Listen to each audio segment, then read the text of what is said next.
Bonjour à tous. Je suis Florent Tétard, le responsable de l'innovation de PMB Service et donc société éditrice pour le coup, donc solution plus sur étagère justement, d'un logiciel documentaire que certains connaissent qui s'appelle PMB.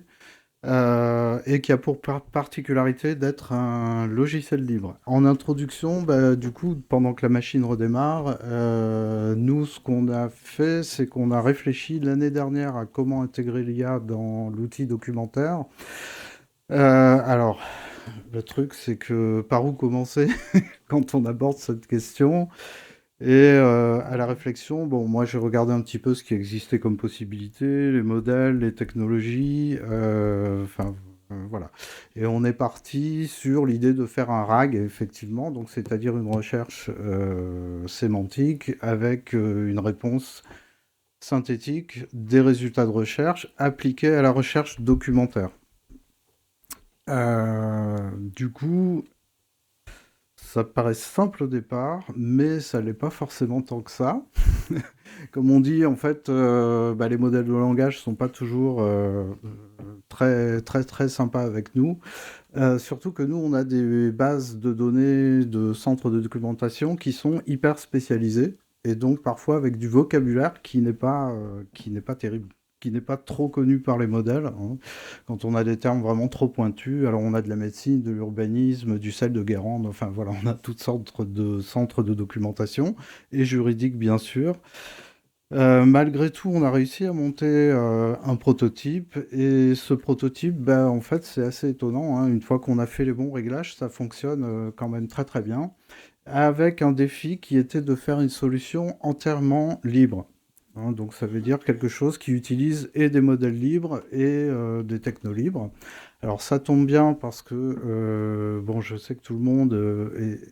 Alors ChatGPT, Copilot, voilà, Google Gemini, c'est les plus courants, hein, mais en fait, vous avez toute une communauté libre qui partage des milliers de modèles d'IA avec les jeux de données, donc en plus, hein, qui permet de s'assurer qu'il a été entraîné correctement avec des textes de référence, enfin des textes qualifiés.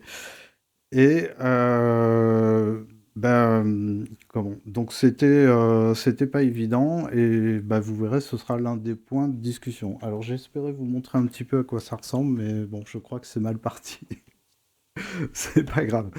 Voilà. Donc concrètement, ben, vous tapez une question, hein, donc tout simplement, vous avez la bibliographie qui apparaît en rapport avec la question. Donc c'est assez efficace, effectivement, c'est-à-dire que, vous savez, la recherche langage naturel dont on parle depuis des années, alors on a tenté la recherche phonétique, la recherche par lemme, la recherche, enfin bon bref, on a testé plein de solutions pour s'approcher d'une recherche en langage naturel, et là, bah, ça marche en fait assez bien. À condition que parfois le modèle soit un petit peu réentraîné avec les données présentes dans la base pour avoir quelque chose de vraiment perspicace sur certains termes, hein, notamment les abréviations, des choses qui ne sont pas connues du tout dans certains métiers, d'un modèle qui va être entraîné avec un jeu sur Wikipédia, plus des bouquins, plus voilà, des choses assez généralistes, hein. Donc, mais ça marche quand même très très bien. Autre problème qu'on rencontre, c'est aussi la recherche sur des noms propres que le modèle ne connaît pas forcément non plus. Alors certains oui, parce qu'ils sont cités dans pas mal d'endroits, et donc comme c'est entraîné à partir de pages web ou de Wikipédia, il va réussir à connaître la personne. Des fois, il y a des petites astuces, on va décomposer les noms pour essayer de trouver ce qui est le plus proche dans la base.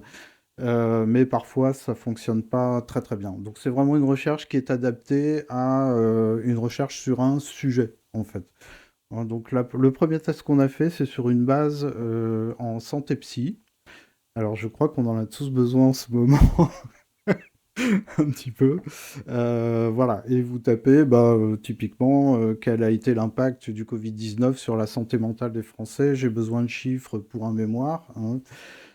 Et ça vous trouve le rapport de l'agence de santé française, hein, qui vous donne tous les chiffres liés aux conséquences du Covid en santé mentale. Donc c'est quand même assez vraiment efficace, hein, ça prend en compte toutes les dimensions. Ça marche très bien. Et puis, bah, une fois qu'on a fait ça, c'est poser la question de la commercialisation. Comment on va le proposer? Alors, pourquoi on a pu faire ça si rapidement aussi? Bah, je rejoins ce qui a été dit tout à l'heure, hein, c'est que les bases documentaires ne se passent pas d'humains.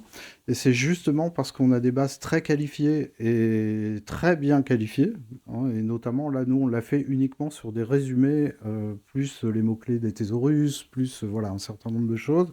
Et ça marche très très bien, hein. On peut le faire aussi sur le contenu des documents numériques, mais c'est plus aléatoire puisque souvent les documents numériques, on n'a pas forcément les droits et la question juridique n'était pas encore vraiment tranchée sur est-ce qu'on peut les exploiter ou pas, le contenu, hein, et en faire une synthèse. Donc voilà. Mais alors, question commercialisation, bah, effectivement, nous on est parti à développer notre propre serveur, ce qui suppose d'avoir son propre matériel. Vous savez, avec les fameux GPU, et bah, malgré tout, c'est des solutions qui restent assez chères.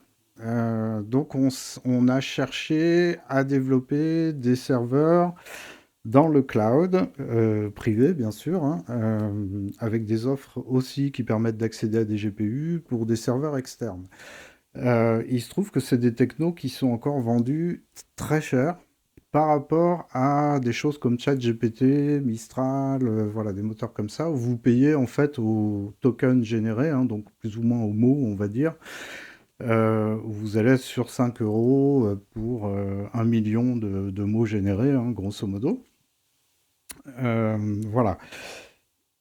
Et bah, se pose la question effectivement de l'éthique face au prix. Alors, c'est tout le problème du libre, hein. Voilà, c'est que si moi je commercialise quelque chose sur des serveurs que moi je loue, on est sur des coûts qui sont relativement prohibitifs, hein. On va être de l'ordre de 1000 euros à l'année, en gros, pour fournir ce service sur une base de données. Et puis, bah, si vous le faites sur ChatGPT, vous allez être 2 fois moins cher. Alors, en fonction du trafic, évidemment, là, pour le coup, mais vous pouvez limiter, hein. Donc, voilà. Ça va être, euh, Ça va être ça. Excusez-moi, je suis un peu perturbé en même temps parce que je le vois à côté. Et néanmoins, ah voilà, c'est bon. Alors, néanmoins, bah, j'ai plus de réponses depuis ce week-end en fait, parce que effectivement, tout le monde se lance sur des prototypes qui vont utiliser ChatGPT souvent, Copilot, et dans une moindre mesure Google ou Mistral, hein, sur des API externes, donc c'est super, hein. Mais ben, je vais vous dire que pour la première fois ce week-end, j'ai été attaqué sur mes serveurs par des Américains. Voilà. Donc, enfin, oui, c'est en rapport avec l'actualité, hein, clairement, bah, les chiens sont lâchés. Ce qui veut dire que la question va vite se reposer. Est-ce qu'on peut utiliser ces API américaines les yeux fermés? Ben, voilà, j'étais pas contre a priori, mais effectivement là, la question se pose. C'est-à-dire que clairement, c'est la première fois, hein. D'habitude, on est attaqué régulièrement par des Russes, des Chinois. Enfin, c'est pas des attaques, c'est des attaques. Vous savez, on envoie des milliers de requêtes et on essaie de faire tomber les serveurs, hein. Voilà. Et donc finalement, bah, je me dis que notre démarche d'essayer de l'intégrer en libre totalement, hein, c'est pas si mal. Voilà. Et peut-être qu'il y aura une sensibilisation à faire dans les services informatiques pour réintégrer peut-être un peu cette techno et pas être uniquement dépendant d'API externes. Pourquoi pas? Effectivement, c'est facile à mettre en œuvre, c'est pratique et surtout, il y a la ressource, hein, en fait, voilà. Mais c'est vrai que c'est un peu déloyal parce que, bah, concrètement, ils investissent, à perte, hein, pour fournir des tarifs intéressants et au final, être monopolistique et donc qu'on soit totalement dépendant de ces technologies, hein. Donc il faut vraiment se poser cette question de l'usage. D'un autre côté, maintenir une machine avec 2 GPU, bah, c'est pas forcément évident. Ça coûte quand même assez cher comme investissement. Et puis, bah, de plus en plus de services info n'ont plus de salle informatique puisque tout est délocalisé, hein. dans le cloud. Et bah, si on en revient à mon attaque de ce week-end, je pense que ça va vite être un sujet de réflexion dans les prochains jours. Alors, je vous montre très rapidement à quoi ça ressemble. Vous voyez, voilà, typiquement, quel est l'impact du Covid sur la santé mentale des Français? J'ai besoin de chiffres pour faire un mémoire de recherche, donc je suis assez large, hein. Et vous voyez que le premier document qui est trouvé, hein, c'est vraiment la santé mentale des Français pendant l'épidémie de Covid-19. Ça, vous allez me dire, avec des mots-clés, ça pourrait marcher. Principaux résultats de surveillance et des études conduites par Santé publique France entre mars et janvier 2022. Donc on a vraiment le document qui répond pile à la question en premier, hein. Il y en a d'autres ensuite. Et puis, basé sur les résumés, alors vous voyez, en fait, là, nous, on est parti du principe, on s'est dit, bah, les bases sont déjà qualifiées, on va utiliser l'information qu'il y a dedans, hein, qui est très structurée. Bah, déjà, en fait, on a des choses qui sont tout à fait parlantes, hein. Alors évidemment, il ne s'agit pas de faire le mémoire à votre place, c'est juste de vous donner les éléments principaux qui pourraient vous intéresser. Avec la citation, vous voyez des petits liens, un, 2, 3, qui renvoient à l'ouvrage en question, hein. Donc l'idée, c'est vraiment de fournir une petite analyse qui vous dit de quoi on parle, dans quelle référence, et que vous puissiez ensuite la réserver, simplement. Je sais pas où j'en suis dans le temps, du coup, parce que j'ai... Voilà. Et puis, ben, un, voilà, un petit supplément, alors qu'on voit de plus en plus, hein, quelles sont les garanties applicables à un internement sous contrainte. J'ai essayé de poser une question un peu plus de droit sur une base de psy. Évidemment, c'est une question qui est mal posée volontairement, hein, les garanties applicables à un internement, ça n'a aucun sens. Alors il me répond quand même, selon le document, il y a plusieurs types de mesures de protection. Il me dit qu'il n'y a pas grand-chose dans ce qu'il a trouvé, mais vous voyez que le premier résultat de recherche, contractualisation interne, la valorisation des prestations Interpol, un outil au service de la gestion. Donc ça n'a rien à voir. Et bah, du coup, on a fait en sorte qu'il vous resuggère quelque chose de plus approprié pour la recherche, hein. Donc concrètement, on dit au modèle de langage de reformuler la question orientée sur tel sujet en généralisant, etc., hein. Et quand on fait ça, bah, il me propose quels sont les droits et obligations des patients durant un internement contraint, et ça marche beaucoup mieux. Pour terminer très très rapidement, donc tout ça est paramétrable par l'utilisateur directement dans le logiciel. On a essayé de faire en sorte qu'il soit le plus autonome possible, hein. Donc les prompts sont personnalisables, on peut même les faire par catégorie d'usagers. Donc on pourrait dire, pour un juriste, vous parlez vraiment un langage abscon pour moi, et pour quelqu'un qui n'est pas dans cette catégorie, un langage plus vulgarisateur. Et puis, hop, et bah là, on est en train de reprendre le système justement pour être sur une version hybride, donc en se connectant à Mistral notamment. Bah parce qu'effectivement, on se rend compte que c'est une barrière, hein, d'avoir notre propre serveur, mais en fait, soit c'est trop cher, soit ça n'est pas installable dans les services informatiques. Et souvent, on a déjà une solution qui est présente, hein, qui est bah, soit l'API ChatGPT ou autre. Et donc, bah, on va essayer quand même de faire de l'hybride entre notre propre système, qui utilise une API, bien sûr, pour pouvoir s'intégrer à une offre qui serait déjà existante dans une structure, hein. Voilà.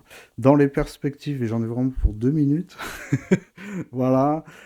Qu'est-ce qu'on peut faire après la recherche? Bah, alors, j'ai discuté avec pas mal de bibliothécaires, de documentalistes, et effectivement, la veille et la diffusion, il y a vraiment un gros besoin.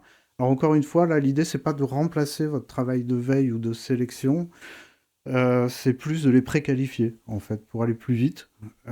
Et puis aussi les regrouper de manière plus ciblée pour certaines catégories de personnes, ou pour même individuellement, en fait. Chose qu'on avait du mal à faire avant. Et des synthèses personnalisées dans la diffusion, c'est-à-dire sur une liste de nouveautés, pouvoir faire voilà, une petite synthèse en fonction de ce que souhaite avoir comme info l'usager, hein. Donc ça, c'est quelque chose de vraiment intéressant. Ça permet de diffuser assez massivement et de personnaliser. Alors, évidemment, encore une fois, c'est pas magique, hein. Parfois, l'IA rédige un peu bizarre, mais c'est mieux que c'est mieux qu'avant. Catalogage automatique, ça, c'est l'évidence, j'ai envie de dire. C'est vraiment utile uniquement sur des articles ou des mémoires ou des choses comme ça où on n'a pas de données, hein, où là, il va vous faire l'analyse et il va vraiment vous créer toutes les infos bibliographiques, y compris résumé, traduction, enfin, etc. Et puis, alors un besoin auquel je n'avais pas pensé au départ, c'est vraiment l'aide à la maintenance de la base de données, c'est-à-dire le dédoublonnage assisté, la catégorisation automatique. Vous savez, des fois, on a besoin de requalifier pour dire j'ai un certain nombre de références qui sont trop anciennes, etc., etc., et qui nécessitent de les regarder presque une par une. Enfin, au début, on fait des sélections sur certains critères, mais il y a des critères qui ne sont pas exprimables en fait en termes de requête. Et là, l'IA peut aider parce qu'elle a une approche effectivement langage. Donc on peut essayer de lui dire, bah, si tel livre te paraît anachronique, voilà, dans le style par exemple, elle va trouver ça en fait. Et ça, ce sont des applications qui sont déjà développées ou que vous Alors c'est en cours, envisagez en c'est cours, en cours. d'accord. Ouais, ouais, c'est en Très cours. bien. La correction de saisie, c'est-à-dire, alors c'est assez Je crois large, qu'on hein, on va devoir oui, voilà, et je m'arrête là. écouter. Oui. Normalisation des champs, bah, c'est typiquement, vous savez, la référence du périodique qui est mal saisie parce qu'avant on mettait le numéro avant la date, après la date, avant le numéro avec un tiret, tout ça. En fait, l'IA sait très très bien traiter ça, hein, elle va vous sortir les éléments. Et voilà, et bah, merci à tous de votre écoute.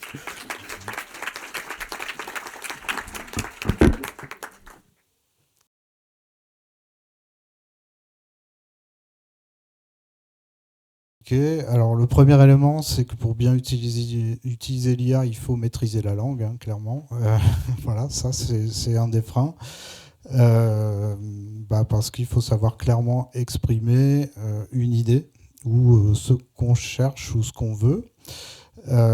Sur la formation en elle-même, en fait, c'est pas très très long. C'est une journée de pratique et ensuite le principe s'applique un peu partout, hein. L'idée, c'est vraiment parce que souvent, on va poser juste le bout de question, sachant que nous, on a tout en tête, en fait. Évidemment, ça répond pas forcément comme on veut. Et donc l'idée, c'est vraiment d'expliquer que le modèle de langage ne connaît pas tout ce qu'on connaît. Enfin, il connaît tout ce qu'on connaît, mais il ne sait pas ce qu'on pense, hein. Et donc, en fait, c'est le même principe que quand on parle à quelqu'un. Donc, il y a des règles à préciser. Donc, on doit toujours donner le contexte, qu'est-ce qu'on veut obtenir et comment. Voilà. Donc, déjà, en fait, c'est une formation qui est assez simple à faire et on fait de la rédaction ensemble de prompts. Et puis après, bah, en général, ce qu'on constate, c'est que les personnes qui l'utilisent vont elles-mêmes reformuler. C'est-à-dire quand elles n'ont pas la réponse qu'elles obtiennent, elles repensent à cette formation et elles disent ah oui, j'ai pas mis le contexte ou comment je veux qu'ils répondent. Et donc en fait c'est une boucle vertueuse et ça a un effet concret, hein. Moi je l'ai vu bah, avec des personnes qui n'étaient pas très, très bonnes en grammaire, en orthographe, en rédaction d'une manière générale. Bah, en fait en 3 mois ils savent rédiger correctement un texte sans l'IA. Et en fait c'est ça qui est paradoxal, c'est qu'au bout d'un moment on se rend compte qu'on n'a plus besoin de l'IA pour des petites rédactions simples. Enfin voilà. Savez-vous, enfin moi j'ai la plus ancienne référence à laquelle que j'ai trouvée sur le prompt engineering, elle date de 1956. C'est Isaac Asimov, une nouvelle de Joe Kester, dans laquelle le prompt engineer n'est pas expliqué comme tel. Enfin, c'est pas ce nom-là qui est utilisé, mais par contre, c'est vraiment la qualité, la compétence d'un expert qui est capable de parler à l'ordinateur, qui est devenu tellement compliqué que pour pouvoir obtenir des réponses cohérentes et efficaces, c'est devenu un métier que de parler au prompt engineering.